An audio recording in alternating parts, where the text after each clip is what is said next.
Barca's attack under Hansi Flick is just scary. Quickly, three players converge, but he's beaten them all. Lamine Yamal! It's been amazing for 2 years now. You can say whatever you want about this team. Scoring goals and attacking has never been an issue. And it has to be because this Barca team goes down every single game quicker than your local hooker. It's Carlos Forbes! Beautifully done! That's the definition of a devastating counter-attack! You see, scoring, as I stated earlier, it's never been an issue. Even when you look at their Champions League exit last year against Inter Milan, the attack, they did their job. What are they supposed to do when the defense is conceding 7 goals? And this year, it's the same thing. I swear, every single game, Barcelona go down early. I believe there was a period of time where in 4 matches in a row, they had consistently conceded the first goal. But the good thing is they have so much firepower that they always come back. They'll go down 1-0 and then before halftime, it's 4-1. If you're a neutral fan, it's probably so enjoyable to watch because Barca play with so much fluidity, create so many opportunities. But if you're an actual Barcelona fan, you have a heart attack every single game because you're wondering, why couldn't we just do this at 0-0? What makes this Barca attack so good is that the goals are spread around. Even last year, everybody got to eat. That front three of Rafinha, Lewandowski, Yamal, all 3 of them were getting goals, they were getting assists. Yes, Rafinha was the leader in goals and assists, but Lewandowski, Yamal, even Fermin Lopez, Ferran Torres off the bench, everybody got a slice of that attacking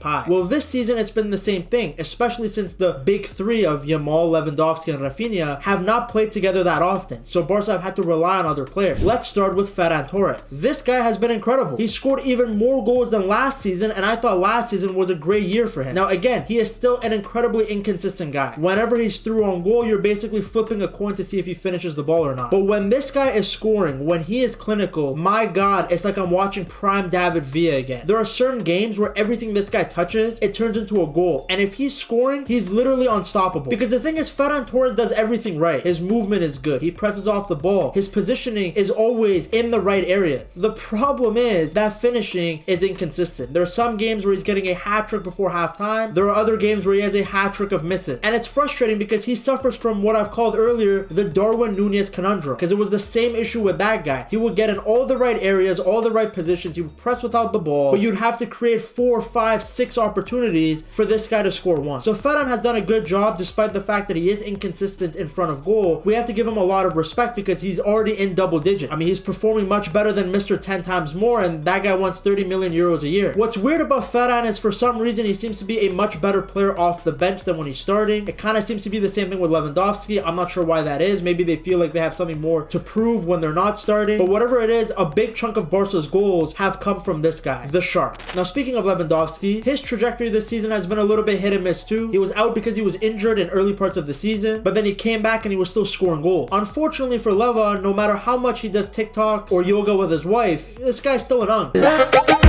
You can see it in his mobility, in his pressing without the ball. This is why when Ferran plays, Barca becomes so much more fluid, so much more athletic, because he can run more. He's not pushing 40 like Leva. But even at his old age, Lewandowski can still dominate the box. He's still somebody that can get on the end of crosses. He still scores goals in areas where you thought he wouldn't score. I mean, that left-footed goal he scored against Athletic Club was very impressive, even though a lot of the blame can go to Unai Simon, who can't save a PDF. It's still really good to see Lewandowski dominate the box. And whether he's starting or he's coming off the bench, Unk is still getting goals. Should Barca look at a better striker rotation in the future? Absolutely. But those two, even though they're not always the most clinical, are still getting goals. Then we have Rafinha, and my god, the aura this guy has when he plays. The cornrows, the captain's armband. He is just such a goals and assist machine. It's so nice to see him back because the injuries really halted his development for the season. I think he came into the season with a chip on his shoulder because he was so utterly disrespected. He had one of the greatest individual seasons ever and people just glossed over it. He pressed, he scored goals, he scored in big moments, but again, nothing. I mean, you guys remember when the FIFA Pro Best 11 came out, which is voted by the players, he was still disrespected and not included in that. Players like Bellingham and Palmer made it over Rafinha. So I was very excited to see him this season, and he's looked absolutely fantastic ever since coming back from injury. He's one of the few Barca guys that can actually offer a vertical threat. He's so fast in behind. He makes these direct runs. And Pedri, who I'll get to him later because I'm going to count him as part of the attack, finds him so beautiful. What I love about him is that he is a goals and assist magnet. Against Osasuna, for example, bro. I forgot he was on the pitch for 70 minutes. But that didn't matter because he popped up with 2 goals. He scored when it matters the most, and every single team needs a guy like this. Because it doesn't matter where he was as long as he shows up when it matters the most. And that's what he does. He's such a vertical threat. He's so direct. The pace and aggression he plays with, it's honestly contagious. Because not only does he get you goals and get you assists, the pressing he does, the work he does without the ball, he brings a level of intensity that honestly is so missing when he's not on the pitch. He's lethal, and when he plays, Barca's attack goes to another level. I don't know if he'll ever recreate what we saw from him in the 2024-2025 season, but he doesn't need to get that many goals to be impactful. In fact, if Barca actually plays properly as a team and solidifies the back line, he can get half those goal contributions and Barca can still lift silverware. But it's good to see him there, whether he's on the left wing or in the number 10 role. He is brilliant and he's desperately needed for this Barca team. Then we get to Marcus Rashford, and Rashford, if you want to speak about goals and assist machine, he's right up there too. This guy, no matter how good or bad his performance was, he is going to find a way to get a goal or an assist or to contribute in some ways. It's really nice to have him because I've stated this all the time. Barca need more pace and power in their team. It's really good to have these creative players like Pedri and Yamal and Frankie de Jong, but they have to be complemented with guys who are freak athletes, because in certain games you need that profile, and that's exactly what Rashford offers. Yes, he's not always the best in possession. Yes, he loses the ball sometimes, but he also has great set piece delivery from corners, and as we've seen in the modern game, it's very important what you do off of dead ball situations. Can you be lethal from free kicks? And Rashford offers that to Barca because he's pretty much the best set piece taker. The bend and power from his corners are fantastic, and you've seen Barca score a ton from those opportunities. And then he himself from open play can bend the ball in, he can get to the end line and then cut it back. It's really good to have him because, again, I've said this time and time again, Rashford was brought in to be a rotational option. He was brought in on a cheap deal, on a loan deal, with a chip on his shoulder, so Barca knew that he wanted to prove himself, and his job was just to be a good backup and somebody to rotate in. So the fact that he's offering this many goals and assists is so important, especially because, again, I've said this before, so some of my subscribers will feel like I'm beating a dead horse. Rashford was thrown into the fire. He was asked to take on a bigger responsibility because Yamal was injured at some point, Rafinha was injured, Lewandowski was injured. Now that he's playing with all of those big stars being healthy, you're seeing that he can do even more, because you don't want to have to rely on Rashford to win you the games. You want him to just be another asset on the pitch, and in my opinion, he's been exactly that. Some of the opportunities that he creates, it's been really good, and he offers a unique profile on the left wing that Barca didn't have, and it also gives Rafinha the freedom to play in that number 10 role, which seems to be something that Flick really wants to keep using. He wants to see different players playing in there, especially with Olmo injured. Now, speaking about number 10s, Fermin Lopez, what a beast. He's the only guy other than Rafinha that offers a vertical threat. He's somebody that can actually punish teams in behind with direct runs. Him and Rafinha are the few players that don't need the ball at their feet to impact the game, and that's really nice because you get shooting from Fermin Lopez. He can create. He was alone, and I was worried when Olmo was signed that it might hinder his development, but you're seeing he is the ideal modern day attacking midfielder, very aggressive. Just like Rafinha, he plays with a chip on his shoulder, and he just needs to offer that goals and assists more consistently, because when you're an attacking midfielder and you're an attacker in Hansi Flick's system, you have to get stats. This isn't the deep line playmaker role where Fermin just has to control the tempo and dictate the play. No, Flick needs him to be in and around the box to make things happen, to help Barca, especially in transition, because I think that's where Fermin Lopez is at his best. Olmo is more of the specialist in unlocking low blocks. Fermin Lopez is the guy where there's space, he is going to punish you with his speed, with his directness, with his long shot. And now we get to Yamal. And the first way that I know if somebody actually watches Barca games is how they talk about Yamal, because his stats have been up in every single category, from taking players on to duels won to goals and assists. But because his game hasn't been as flashy as last year, because it hasn't been the performance he put on against Inter every single week, people have been calling him mid. It's not true. He's just been way more efficient with his performances. He's also not going to look like that final version of himself early in a new season. You're comparing the best version of Yamal, the one at the business end of the season, the one that didn't have the groin injury, to one that is still recovering from that injury and is still early in his progress within the season. I think that Inter game hurt his PR the worst. Now everybody expects that exact performance every single week, and you're not going to get that. That's just not natural. He's already outplaying expectations for an 18-year-old, for a Barcelona attacker. What you're asking for is just ridiculous. On the other hand, what Yamal offers is something that no other winger on Barca can do, and that's beating your man. He has so much gravity. This is why they're throwing 2, 3, 4 guys at him all the time. The poor guy is getting gangbanged every single time on the wing. So Flick has to find a solution, and we've already seen it a bit with him experimenting with Yamal in the number 10 role. I think when Yamal is in the middle, that'll actually help him more because he cannot be isolated. What happens a lot with Barca right now is they just give the ball to Yamal. He's got 4 guys in front of him and nobody's helping him. Sometimes Jules Koundé is there, but again, then it becomes a 4v2. So Flick is gonna have to tweak the tactics and system a little bit to get Yamal more help so that he can do his job, because he's still been excellent. You can give him the ball and he can create so many opportunities by running at the back line, because as I stated earlier, Rafinha and and Fermin Lopez and Rashford, these guys are great at running in behind and without the ball at their feet, but none of those guys have the same impact with the ball that Yamal does. He drags defenders out of position, he forces them to commit, which opens space for other players. And that's why I've previously spoken about the fact that Yamal and Rafinha, they're like yin and yang, they work together. People keep trying to separate them to compare, but they both desperately need each other, because Yamal needs an outlet, a runner, and Rafinha needs a playmaker. And then I forgot to mention Rooney Bargaji. He needs more game time to develop, but we've already seen glimpses of what his potential can look like. I mean, he went crazy against Real Betis, and he already had an assist in the Champions League against Olympiacos. This guy is a super talented player. Again, if you go back a few years ago, he was very highly sought after by a bunch of top clubs. It was actually a bad injury that halted his development and caused a crash in his market value. So Barcelona have picked up a very talented teenager for a very cheap price. And the only reason he's not getting that much playing time is because the guy in front of him is an even better teenage sensation. But we have seen with that Yamal at the number 10 experiment that him and Rooney can play together at the same time. It's just going to be dependent on Flick and how he wants the system to look, because Rooney has a lot of qualities that make him great. He's similar to Yamal in that he can beat his man and he wants to cut in on his left foot and he wants to score and create. Obviously, he's much more raw and he has so much more to develop in terms of his decision making and consistently finishing the ball. But there's a lot of quality there. And the fact that Barca have a good backup right winger, that's a huge asset, because in midweek games, and if you want to rotate in the Copa del Rey, or if Yamal, knock on wood, somehow gets injured again, this guy can step up. He has a high ceiling. He just needs more playing time. But in the limited opportunities he's been given, he has shown you glimpses of what he can do. We just have to see how he's going to look once he gets more experience under his belt, plays more in Flick's system. Because Flick's system is honestly like steroids for attackers, especially wingers. You come and play for the German, your goals and assists are going to fly through the roof no matter who you are. You're already seeing it with Marcus Rashford. You're seeing it with Rafinha. It's only a matter of time before we see the same thing for Rooney Bargaji. And now I'm going to add Pedri to the mix as well, to the attack, because I feel like he needs to be included. The guy is just a magician. And now he's getting goals and assists. He's setting players up and they're finally finishing the chances that he lays out on a platter. And this is so good to see, because Pedri is one of those players where when he's getting goals and assists, it's a cherry on top of an already wonderful cake. It's not even his job to be getting stats like that. His job is to control the tempo, to break lines, to keep Barcelona in rhythm. So when he's also directly getting assists, when he's directly getting goals, my God, you're getting a 10 out of 10 footballer. It's a shame that once again, he's another player that was injured. I feel like we haven't seen the full Barcelona team in full rhythm in ages, but his combination with Rafinha, with Yamal, it's so deadly, especially with Rafinha, because he makes those beautiful runs and then Pedri finds him. It's a wonderful and lethal combo. It's this direct, beautiful football, and nobody can do what Pedri does on the pitch. I love Declan Rice. I have a lot of respect for Vitinha and Jude Bellingham, but what Pedri does, it's another level. He orchestrates the play from deep, but he also can get forward and help you in the final phase of the attacking game. And the more lethal he becomes in the attacking third, the more he's gonna get even better and better. And that's hard to believe given already how world class he is, but I feel like there's another level, another ceiling that he can hit if he continues on this trajectory. But Barca's attack, it's phenomenal. It's never been their issue. Flick's system allows these guys to create a lot of opportunities so that even when the players are not clinical, they will still get goals. They will create 5 or 6 opportunities and somebody's bound to score 1. Once they stop leaking goals on the other end, then Barcelona will be in a very dominant position. To see how Flick has completely transformed this team, you have to watch this documentary right here.